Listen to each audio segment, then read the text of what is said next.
Bueno, estamos en Zumbla. Zumbla es un lugar mágico, igual que San Mauricio.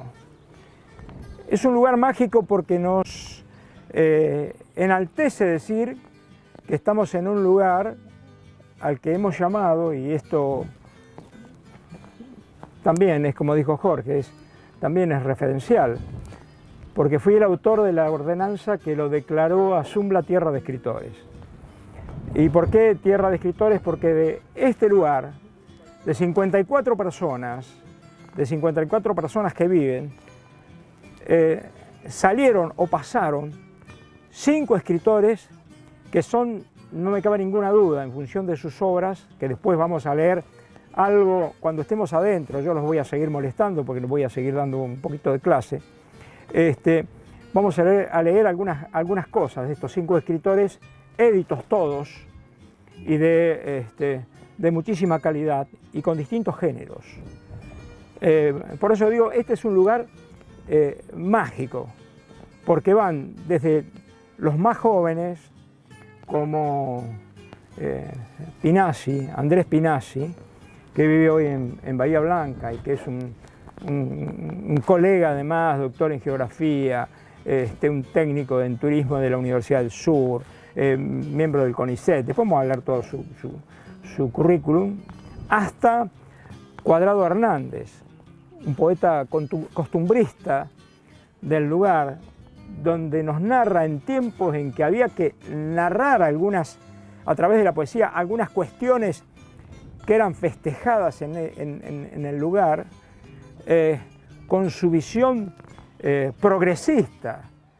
Y después se van a dar cuenta cuando lo leamos de un tema como el tema indígena. Por eso digo que esta tierra, este lugar, que hoy no es mucho lo que vamos a ver, pero vamos a ver un espacio que tiene el karma, la fuerza, qué sé yo, la pachamama del lugar, por ahí los digo en ese apuntecito que les pasé a ustedes, le ha dado la energía suficiente para crear hombres de este valor, es decir, que fueron capaces de escribir, que no es fácil, todos los que hemos escrito alguna vez, porque cuando uno escribe se expone al juicio público y se desnuda ante la gente conocida y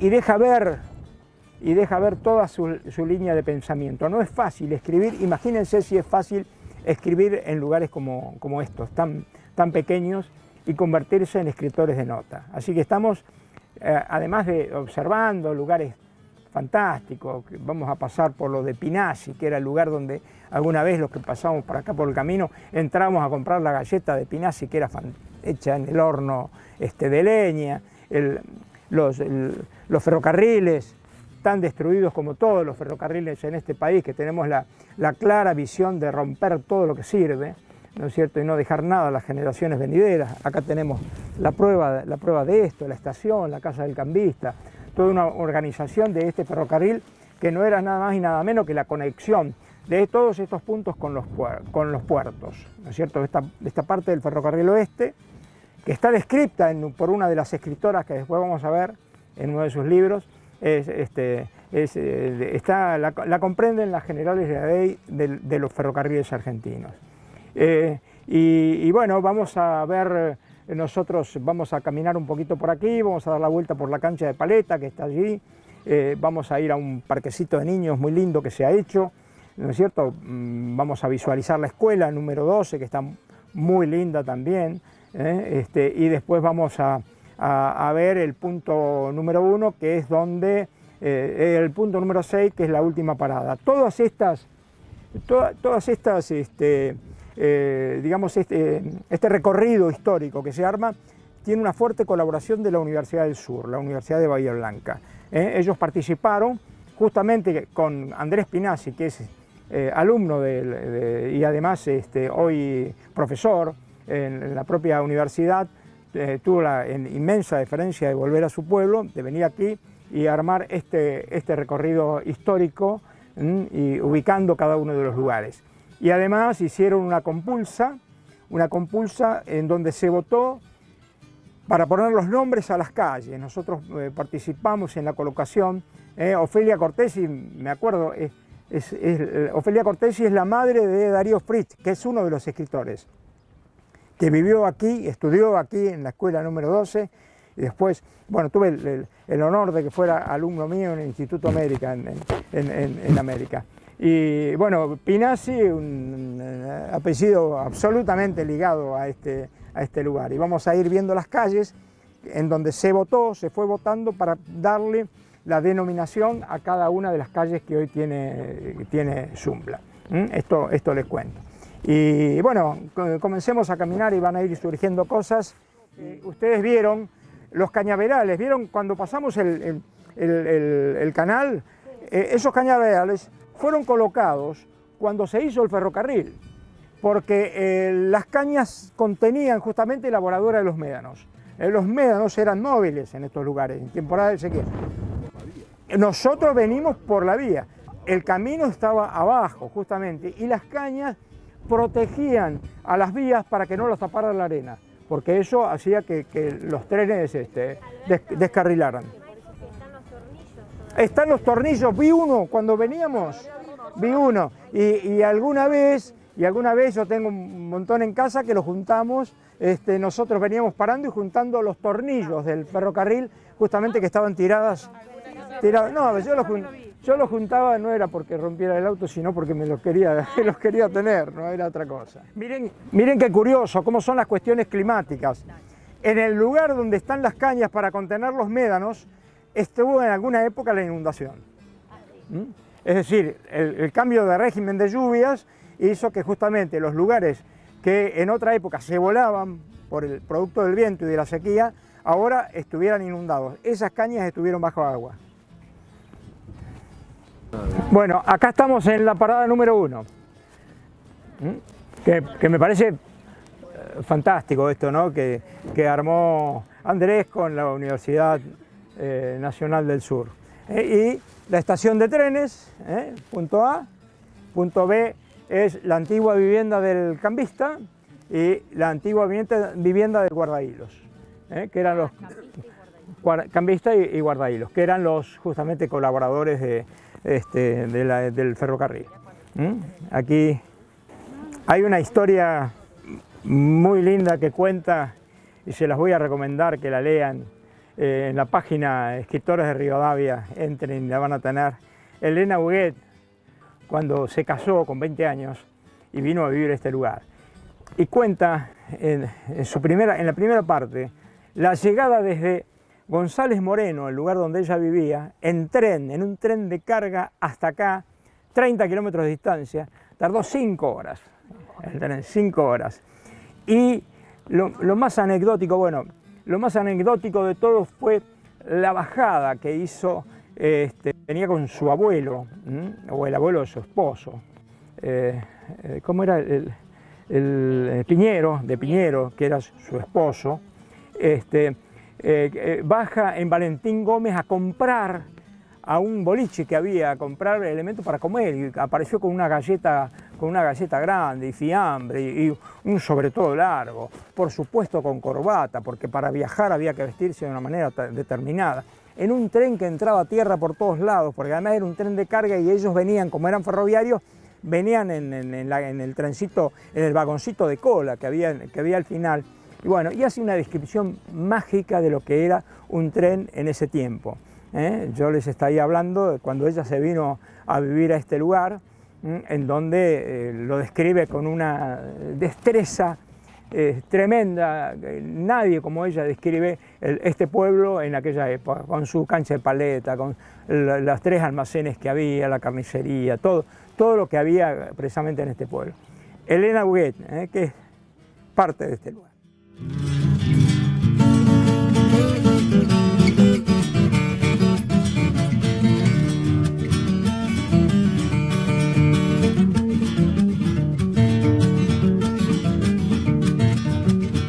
Bueno, acá estamos en la parada número 2, frente, como se dan cuenta ustedes, a la cancha de pelota paleta, que era tan común en todos los pueblos y estancias de allá que se crearon en la primera etapa, en la primera parte de nuestra historia, de la nueva historia, vamos a decir así. Nacieron las canchas de pelota y aquí salieron grandes pelotaris que competían entre los distintos pueblos y campeonatos que se organizaban. Después observamos acá vemos, ya pasamos por la confitería de Pinassi. Pinassi es un apellido íntimamente relacionado con este lugar, y después acá el almacén de Sobrero. Alguien recién me dijo que compraba en alguna época tornillos y todo lo demás. Sí, vos, ahí, que queda ahí justamente en la esquina. También un apellido sumamente relacionado con lo que es Zumbla. Así que vamos a... Claro, y ahí siempre hubo un almacén de ramos generales que era un centro comercial, en donde todas las estancias, por la diferencia que hay fundamentalmente es que las estancias le daban de vivir mucho a estos pueblos. Aquí venían a comprar el pan, la carne, absolutamente todo. Y entonces... y hasta alguna inyección, si estaba jodido, también te ponía, ¿no?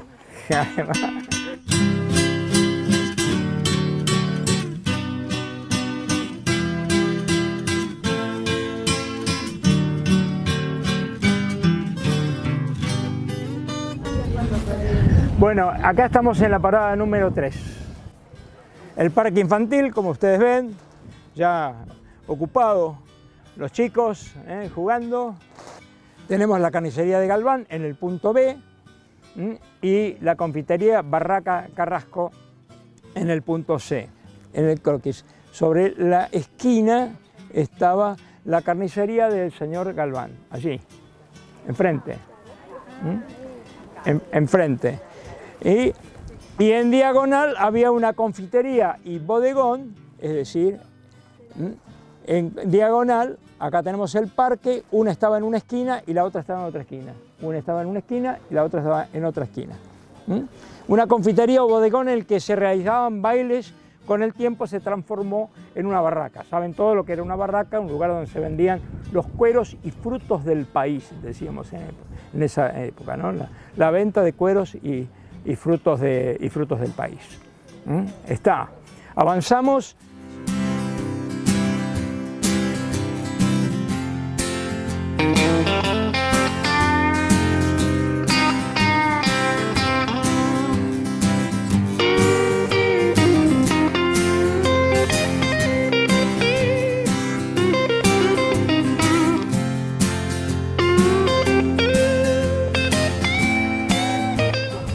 Acá estamos en el cruce de las calles Galarza, un apellido íntimamente ligado a Zumbla, y Fritz, también, un hijo de esos antiguos inmigrantes alemanes que llegaron en otro tiempo y se ubicaron en este lugar, que además es familiar directo de Darío Fritz, uno de los escritores que tenemos acá de Zumbla y que hoy vive justamente en México, ¿no? Que vive en México y autor de obras sumamente importante, como después lo vamos a ver.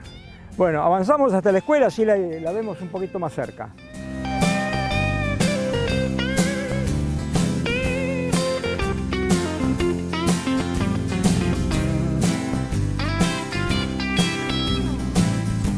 Bueno, estamos en la parada número 4, en donde tenemos a la escuela número 12 por la que pasaron muchos chicos y siguen pasando muchos chicos oriundos de aquí de Zumbla, y donde veo alguna mamá que manda a sus hijos acá también en la actualidad.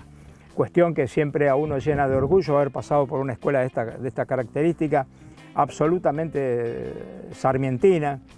Pensemos en lo que significó la Ley 1420, la educación pública, el esfuerzo inmenso que hizo el Estado en aquel momento para que todos los argentinos pudieran tener acceso a la educación. Ustedes recuerden siempre una premisa: si la educación no llega de la misma manera a todos, no sirve.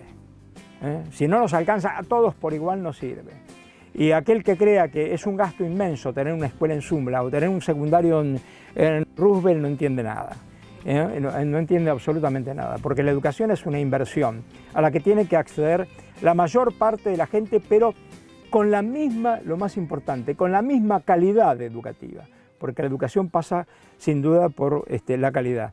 Y en estas pequeñas escuelas, pequeñas grandes escuelas donde se forman nuestros chicos, es en donde nos damos cuenta que este es un país diferente, porque crucemos el lugar que crucemos, nos vamos a encontrar siempre con una escuela, producto de esa ley 1420 que allí por el siglo XIX dijera no puede ser que tengamos el 80% de la gente analfabeta.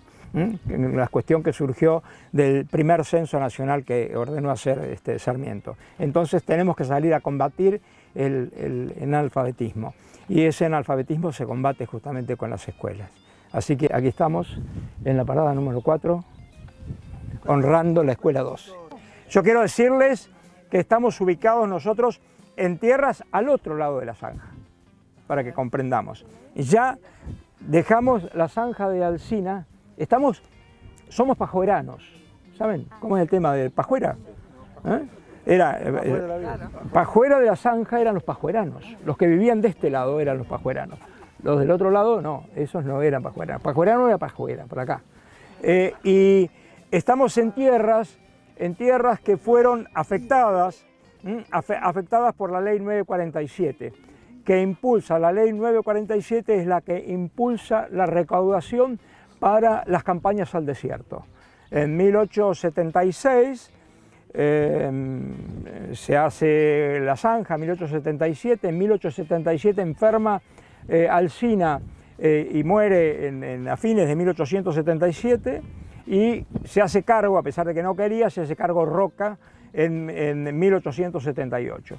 Roca manda una ley al Congreso, justamente que es la ley 947, en donde las tierras se podían comprar a partir de la compra de bonos. Un empréstito en donde se compraban bonos que iban a ser ejecutados a través de la entrega de tierras. En lugar de pagárselos, de devolverle el dinero, le devolvían el dinero en tierras. Creo que eran 200 pesos la legua cuadrada, o sea, las 2.500 hectáreas, para que tengan una idea. Nosotros estamos en tierras justamente vendidas a través de los bonos de la ley 947. Drisdale, que son los campos que hay en la zona de Roosevelt, tenían más o menos unas 50.000 hectáreas. No podían tener más de 10.000, pero se juntaba la familia y compraba 10.000 cada uno, o entregaban los bonos. Se le entregaron, producto justamente de las campañas al desierto, en 1882. El 17 de octubre de 1882, Drisdale recibe las tierras justamente de manos de Roca, cuando ya era Roca presidente. Porque tenemos que decir, y yo no entro en esta reivindicación o no de Roca, ni mucho menos, pero tenemos que decir que las campañas al desierto para Roca fueron justamente las campañas que vemos ahora nosotros en la publicidad de nuestros candidatos. Roca usó la campaña como campaña, y él se erige como presidente de los argentinos a partir de las campañas al desierto. Esto tenemos que, por supuesto, tenemos que conocerlo. Es decir, el desalojo y la distinta, tenemos que reconocer el desalojo y la distinta visión que Roca y Alsina tenían. Y la igual visión que tenían todos los sectores políticos de la época. Todos los sectores, porque si no, no estamos diciendo la verdad. Todos los sectores políticos de la época, una sola cosa, unitarios, antes, federales, todos estuvieron de acuerdo en que los indígenas eran salvajes. Y lo dicen, todos, que nadie se rasgue las vestiduras, pero todos sostenían que los indígenas eran salvajes. No eran en muchos casos tratados como personas. Y todos sabemos que eran personas, y todos sabemos que transitaban como personas.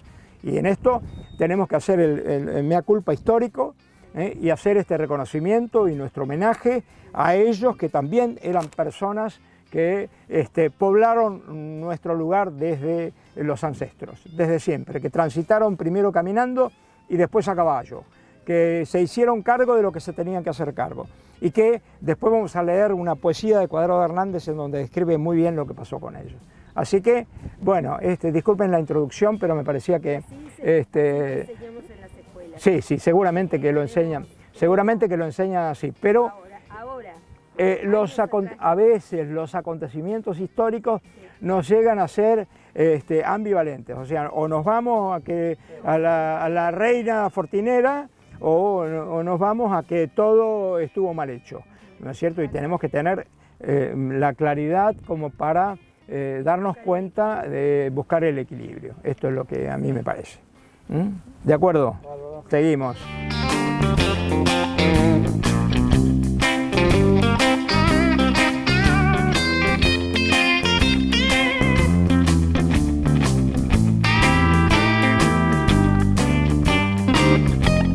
Bueno, estamos llegando al final de la recorrida que hemos hecho por Zumbla. Este sería un poco como casi la partida en donde se describen todas las paradas, lo ven ustedes, a cada una de las paradas que muy bien Andrés Pinazzi y la Universidad del Sur definieron. Nos parece una obra espectacular y que nos alivia esta posibilidad de tener que previamente prepararnos para ver, sino que aquí lo tenemos todo descrito. Enfrente la planta de tratamiento de residuos, que sería la parada número 5, que es lo que nos dice aquello.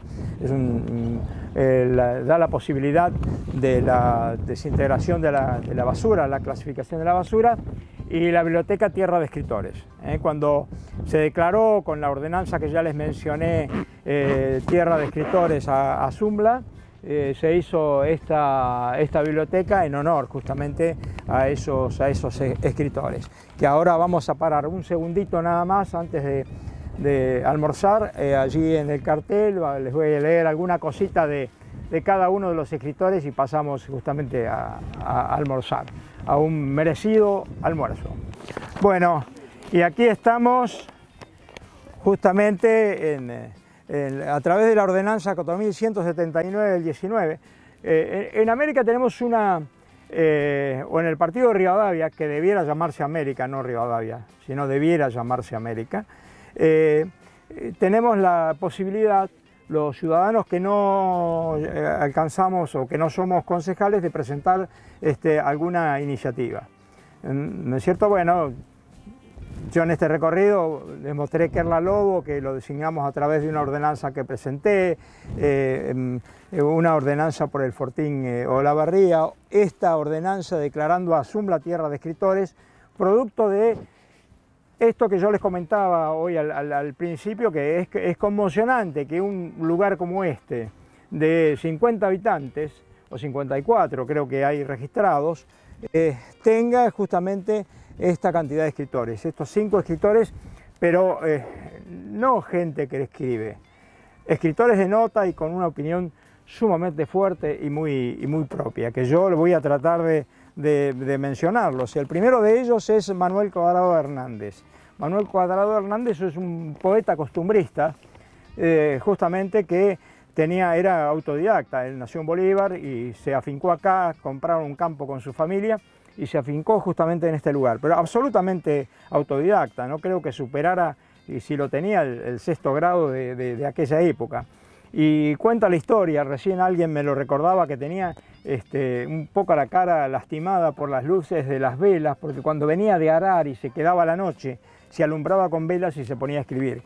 Y en tiempos en donde las campañas al desierto, en 1876, yo no me olvido cuando se elegía en la zona la reina fortinera, una directa amiga mía fue reina fortinera en Trenquelauquen, y bueno, donde los escritores se pavoneaban, y los investigadores destacando la gesta de la conquista.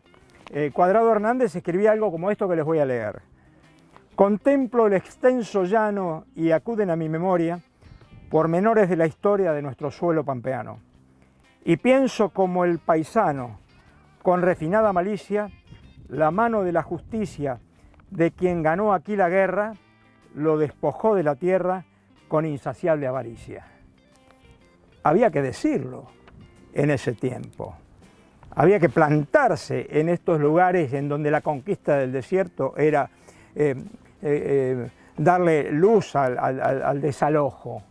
Había que plantarse y decir esto. Bueno, que escribió también en Tribuna Popular, Renovación y periódicos de la Ciudad de América, es parte de Zumbla. Elena Huguet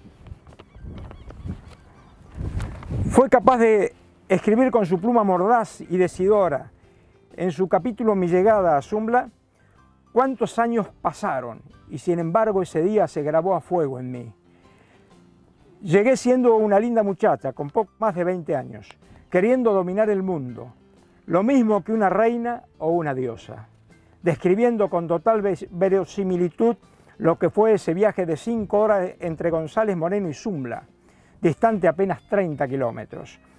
Relata con una propiedad increíble lo que era Zumbla en la época, sus personajes, los almacenes, la herrería, la cancha de paleta, las 3 tiendas, la escuela y el entorno pampeano con su inmensa soledad. Nadie como Huguet tiene una descripción más precisa y acabada del pueblo en aquel tiempo. Por supuesto que Elena Huguet también es parte de este pueblo, es parte de Zumbla. Darío Gallo, también relacionado con los ferrocarriles, nació en Carlos Tejedor, Darío Gallo, en la provincia de Buenos Aires, y vivió en el partido de Rivadavia, haciendo sus estudios primarios en Zumbla. Estudió en la escuela número 12 aquí en Zumbla. Y el secundario en el Instituto América. En América dirigió una publicación en 1986 a la que llamó Sumar. Trabajó en la revista Noticias, donde fue editor de Política Nacional y terminó siendo editor ejecutivo. En 1997 fue seleccionado para integrar el taller de narración dictado por Gabriel García Márquez en Colombia. En 1998 recibió el premio Pléyade, otorgado por la Asociación de Editores de Revista, y en 2008 fue editor general de Perfil. De 2012 a 2017 fue secretario de redacción de Clarín. Desde 2018 es subdirector periodístico de Infobae. Su paso por Zumbla está ligado a los trenes, ya que su padre fue jefe de estación. Además de su inmensa trayectoria periodística en los medios más importantes del país, en su última etapa se ha convertido en un referente de las nuevas tecnologías aplicadas a la información. Áspero, es muy áspero para escribir, y profundo en su decir periodístico, es sumamente respetado en el ambiente y muy tenido en cuenta por la lucidez de sus notas.